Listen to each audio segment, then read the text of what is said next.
already parts washed it, so I'm just trying to knock off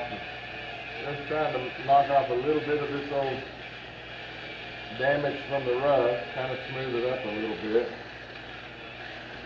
And just,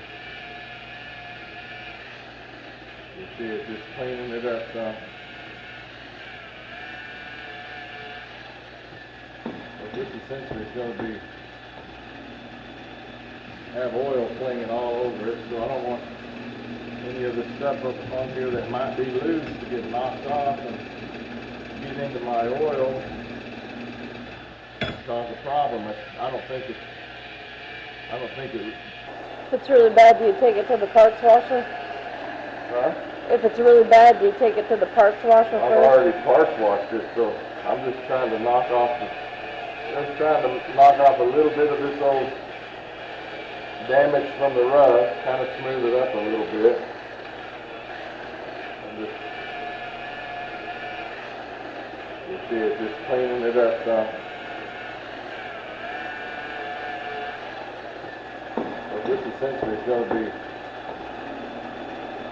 have oil clinging all over it, so I don't want any of the stuff up on here that might be loose to get knocked off and get into my oil and cause a problem. I don't think it,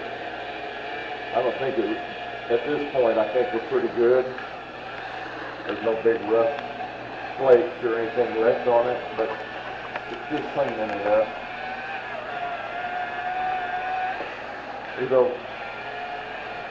These old rods are tough as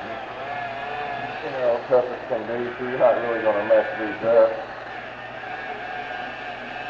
by doing this.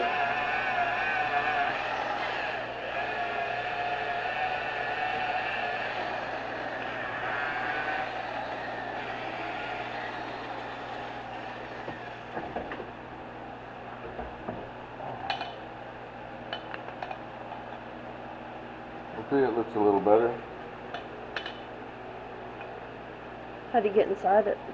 When we get inside it, you take that cotter pin out, and you take that bolt out, and you drive that wrist pin out, and then this whole rod comes out, and you can get in there and clean it. Do you need to on this one? This one's kind of rough in there.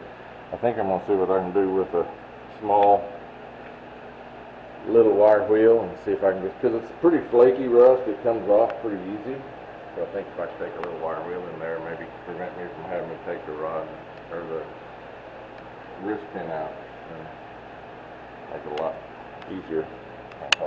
Well, you know, when people say that, wow, you can just spray some stuff in there and it'll free those rings up. Well, as you saw what I just did, a lot of those rings are so frozen and rusted in there that they break coming out. So how could you ever expect it to free up? And if it did free up, especially for this engine, for example, if you look at this oil ring, it's supposed to have slots, so oil can come through here and it can get compressed and squished and work its way back down into the inside of the piston. Well, they're completely plugged up. So how are you ever going to get any oil movement or oil transfer through that? So I don't. Plus those holes were completely completely plugged up with carbon and with rust. So this is what I had to do just to free up one of those slots. There's no chemical that I'm aware of that's going to do that, and it's not going to harm anything. But see, look at the one right next to it. Completely plugged up. So how are you going to, now not every engine is in as bad a shape as this one, but a lot of these old engines are pretty rough shape.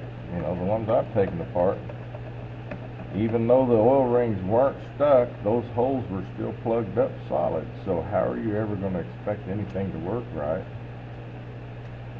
if you got to do this much just to clear a slot, just so the oil has a place to go?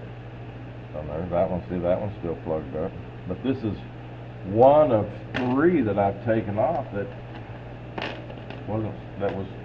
these other two were stuck so bad they broke. So how in the world is that ever going to work? So it's not all that hard to take them out, and if you're gonna go to the trouble to rebuild one or restore one, you might as well do it. You know, at least do you know that this stuff is all gonna work correctly, you know?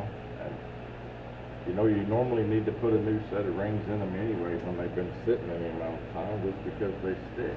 You know, just to get the compression up. You never know what the guy that had it before you did, how diligent they were on changing the oil or running good oil or any of that stuff. So you might as well just do it the right way.